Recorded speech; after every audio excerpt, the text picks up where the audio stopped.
cristão é pensares na cidade que não tem igual, onde os muros são de puro jaspe e as ruas de ouro e cristal. Pensa como será glorioso ver-se a triunfal multidão, que cantando aguarda a chegada dos que vencem a tribulação. Pensa como será glorioso ver o rio da vida e luz, cujas margens juncadas de lírios são a glória de nosso Jesus.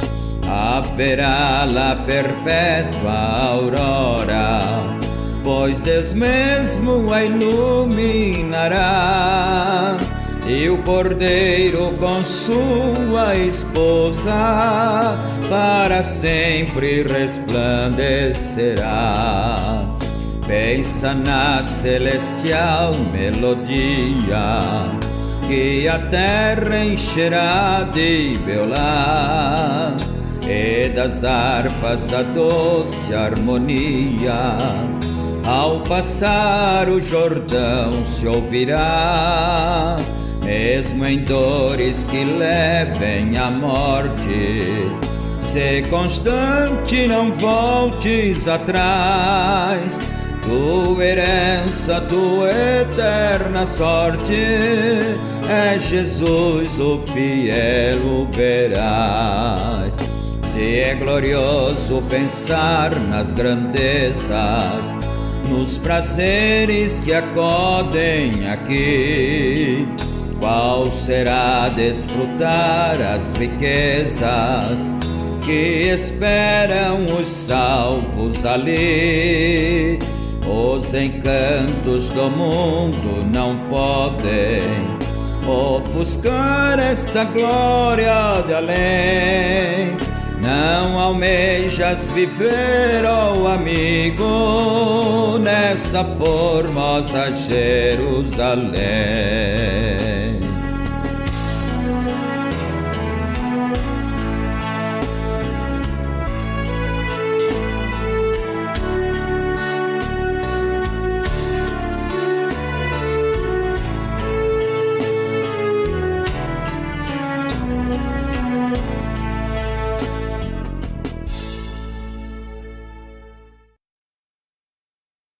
Deus continue abençoando a todos nós, na graça e na paz do Senhor Jesus Cristo.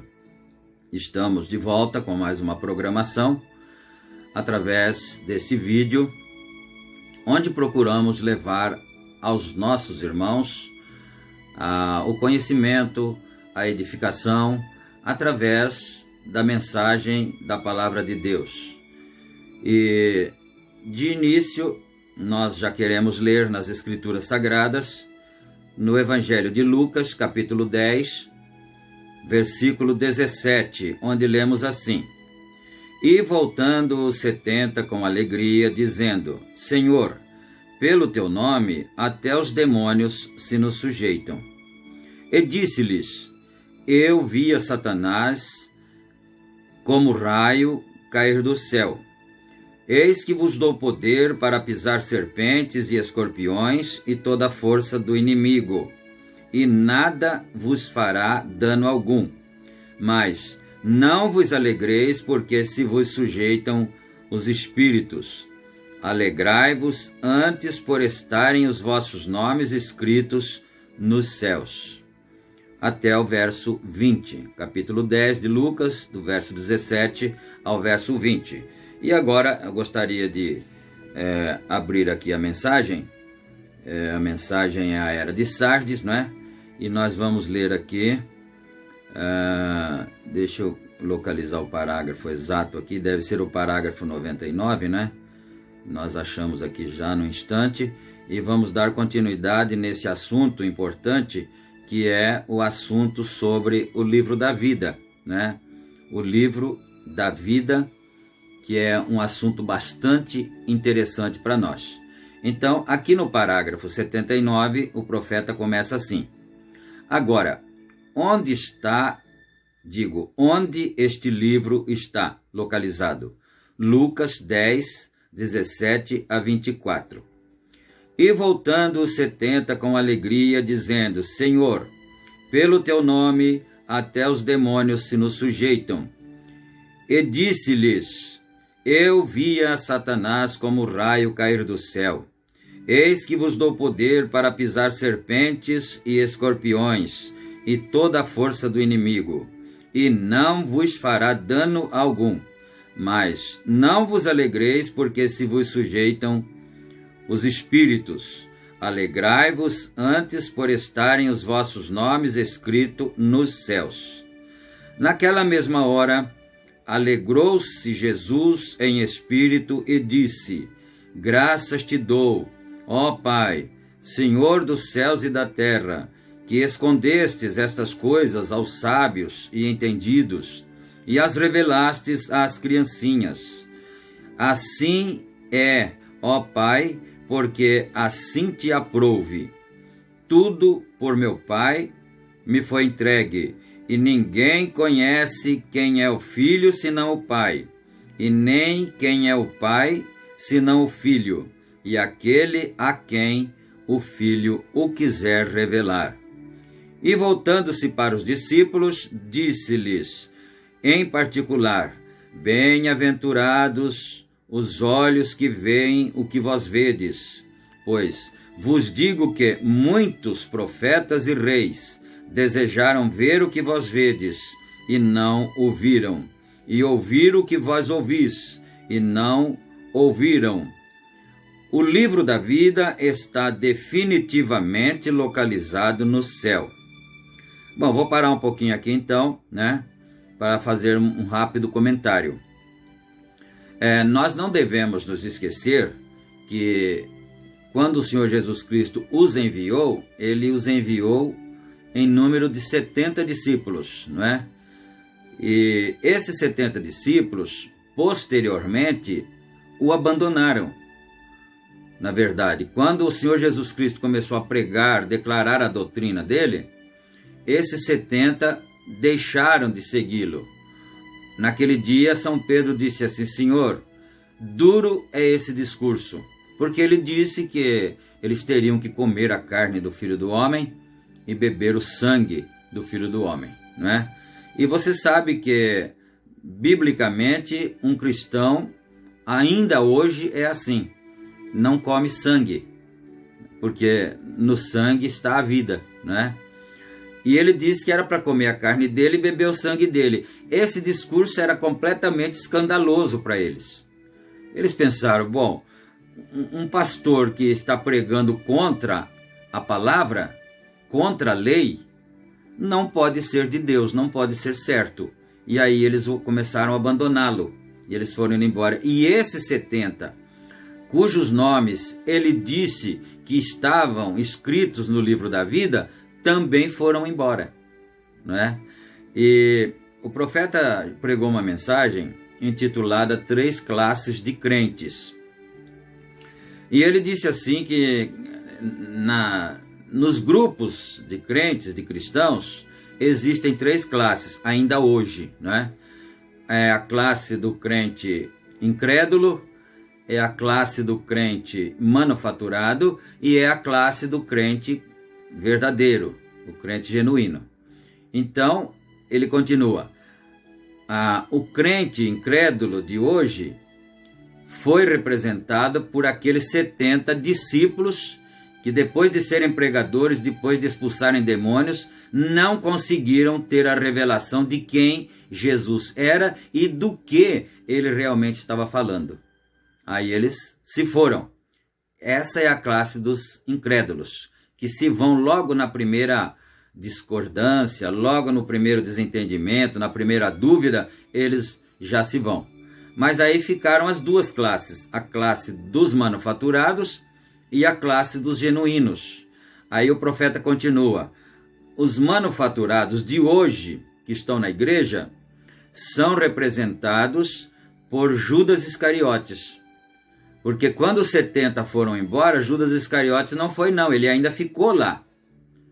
E ele ficou até bem no finzinho, você vai ver que ele ficou até próximo a que ele fosse entregue na mão dos pecadores, inclusive foi o manufaturado que entregou ele na mão dos pecadores, né? Dos algozes, para ser crucificado.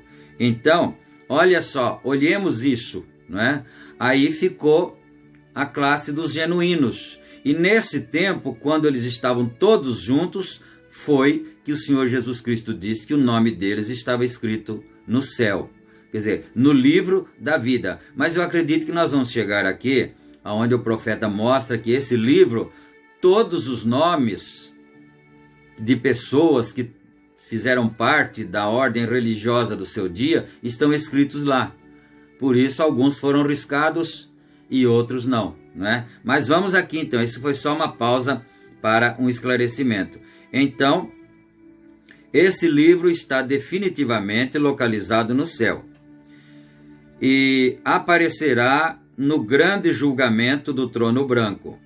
Nesses versos, Jesus disse que seus nomes estão escritos no céu.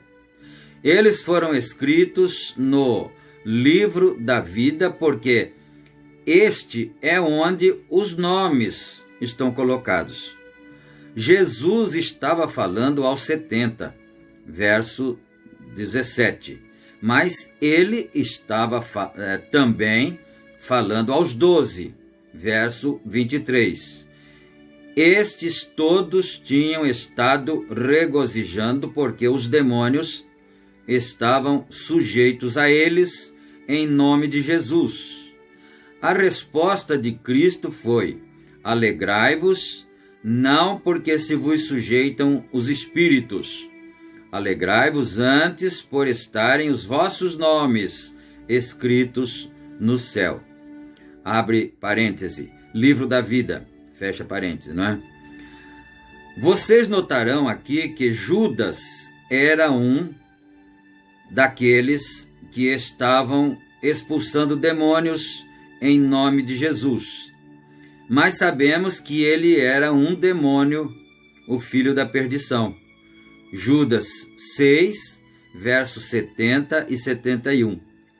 Respondeu-lhe Jesus, respondeu-lhes Jesus, não é? Não vos escolhi a vós os 12, e um de vós é um diabo. E isso dizia ele de Judas Iscariotes, filho de Simão, porque este o haveria de entregar, sendo um dos 12. João 17, 12. Estando eu com eles no mundo, guardava-os em teu nome. Tenho guardado aqueles que tu me deste, e nenhum deles se perdeu, senão o filho da perdição, para que a Escritura se cumprisse. João 13, 10, 11, 18.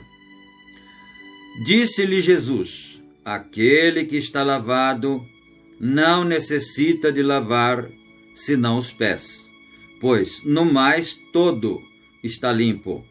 Ora, vós estáis limpos, mas não todos, porque bem sabia ele quem o havia de trair. Por isso disse: nem todos estáis limpos. Não falo de todos vós.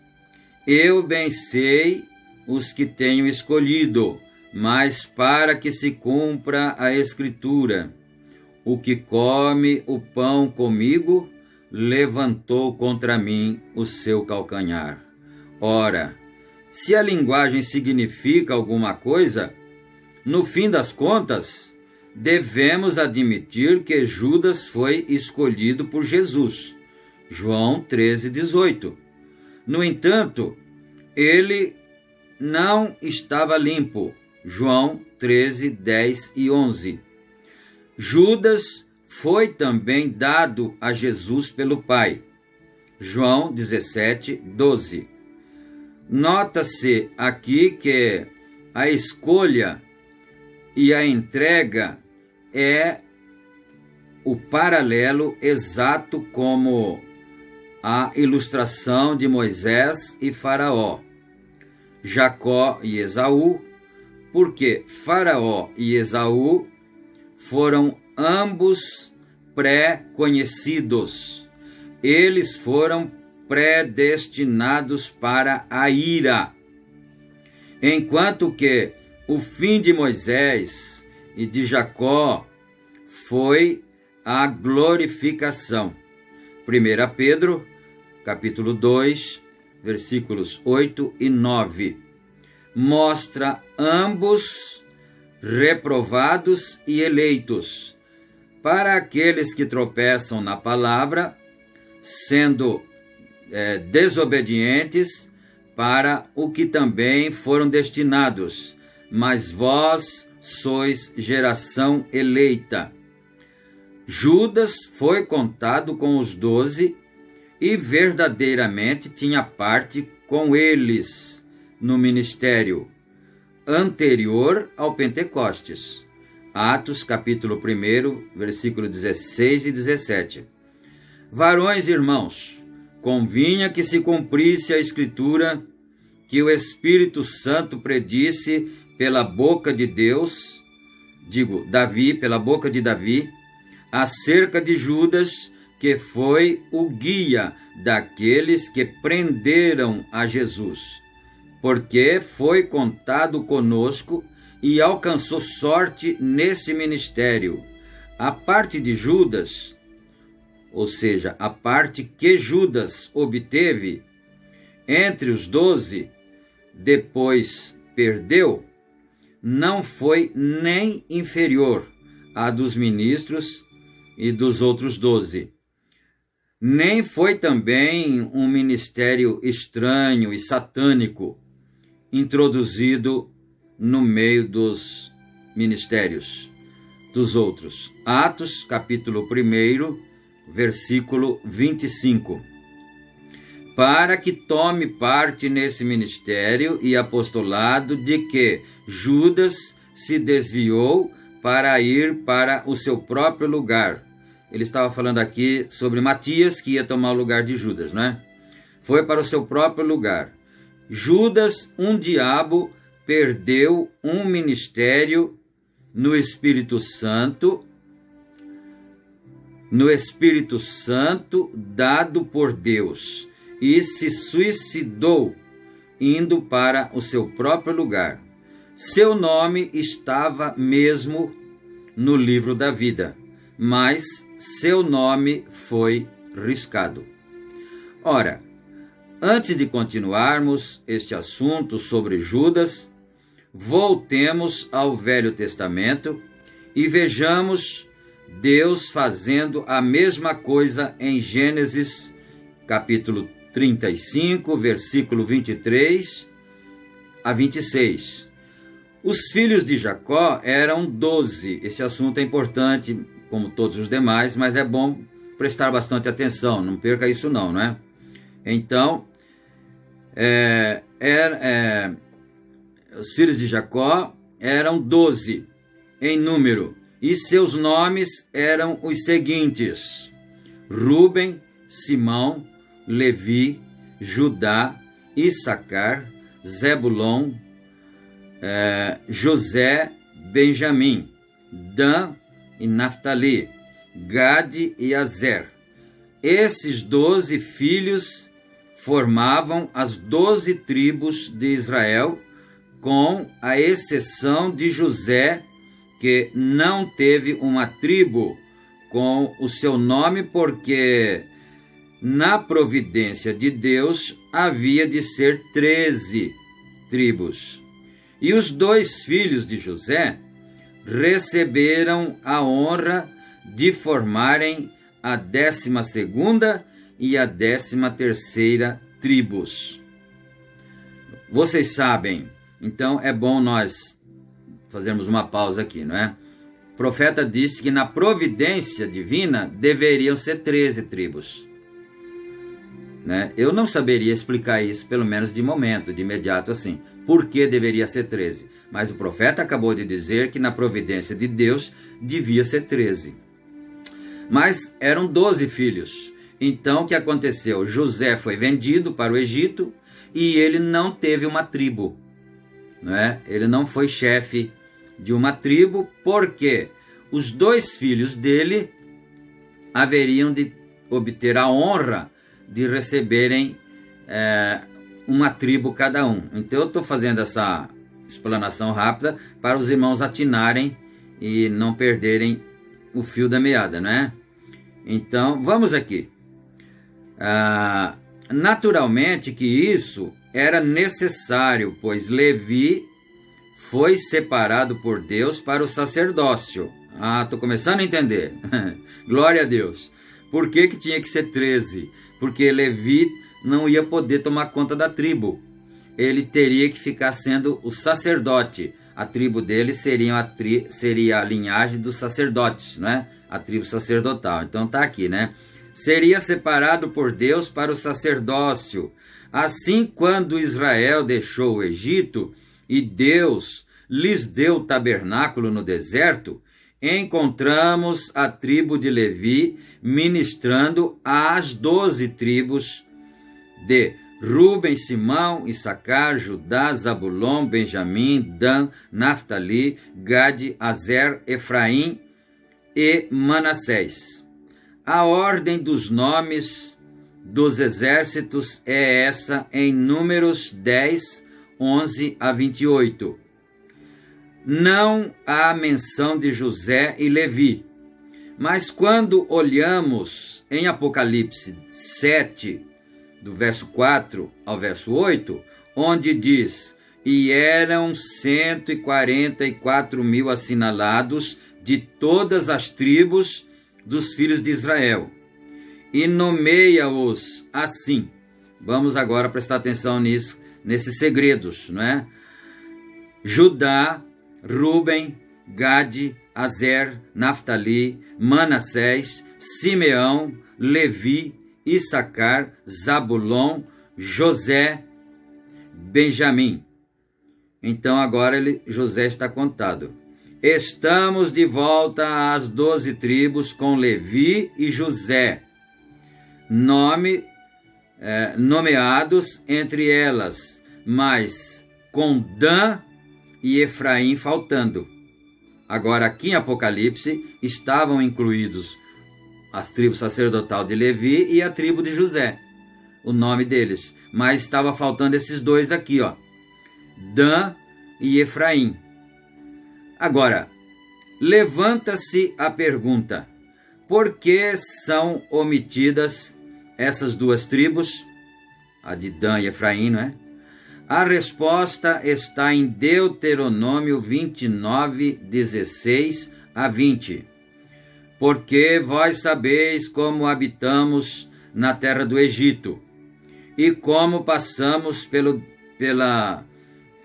meio das nações, pelas quais passastes e vistes as suas abominações, e os seus ídolos, o pau e a pedra, a prata e o ouro, que havia entre eles, para que entre vós não haja homem, nem mulher, nem família, nem tribo, cujo coração hoje se desvie do Senhor vosso Deus, e vá servir aos deuses dessas nações, para que entre vós não haja raiz que dê fel e absinto. E aconteça que, ouvindo as palavras desta maldição, se abençoe no coração, dizendo: terei paz, ainda que ande conforme o bom parecer do meu coração. Deixa eu parar aqui um pouquinho que eu quero olhar a hora. Ainda dá para ir mais um segundinho, não é? Então, o Senhor Deus tinha dado uma ordenança para eles, que eles não copiassem os costumes das nações, as idolatrias delas, os deuses dela, para que eles não fossem amaldiçoados, para que não houvesse amargura, sofrimento no meio deles. Mas aí alguns disseram, né? Nós vamos seguir a diretriz, o conselho do nosso coração, e nós vamos ter paz. Quer dizer, não se acreditou no que o Senhor tinha dito, não se deu crédito, né? Melhor dizendo. Então, o parecer do nosso coração para acrescentardes e serdes abençoados. Deixa eu ver se eu não pulei nenhuma linha aqui, né? Não pulei uma linha assim.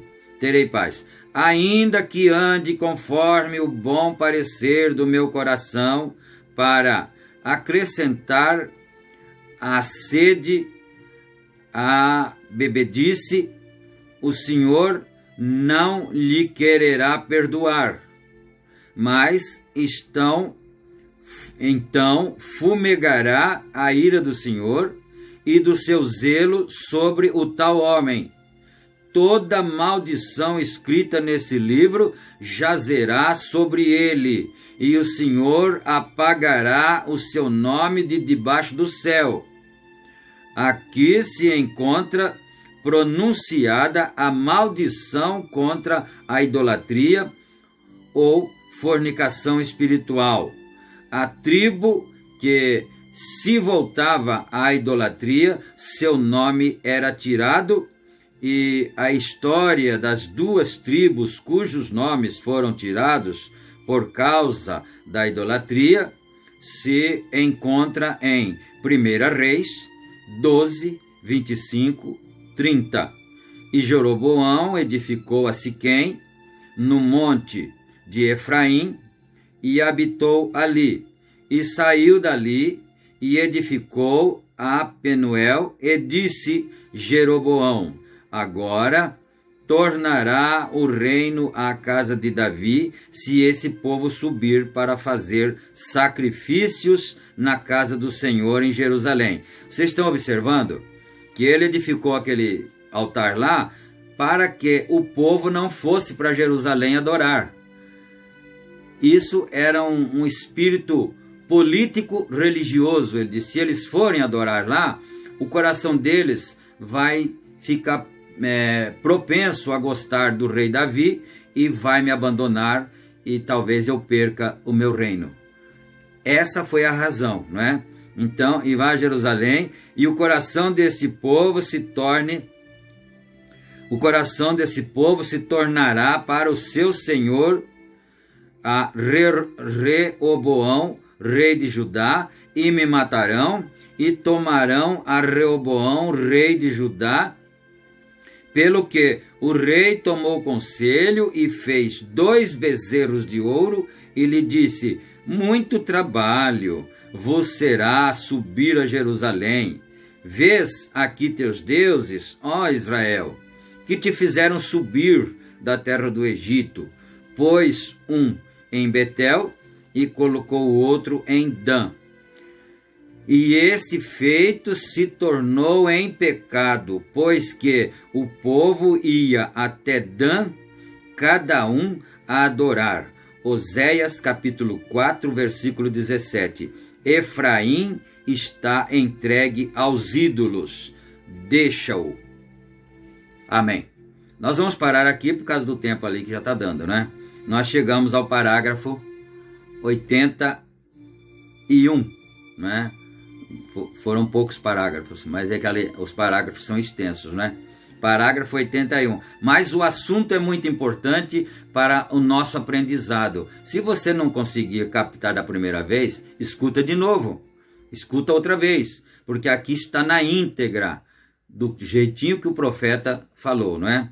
E nós queremos então agradecer a Deus por esta oportunidade, e eu quero pedir para os irmãos, não se esqueçam de curtir o vídeo e se inscrever se você não for inscrito, para que então outras pessoas mais possam ouvir também essas verdades que o povo precisa saber.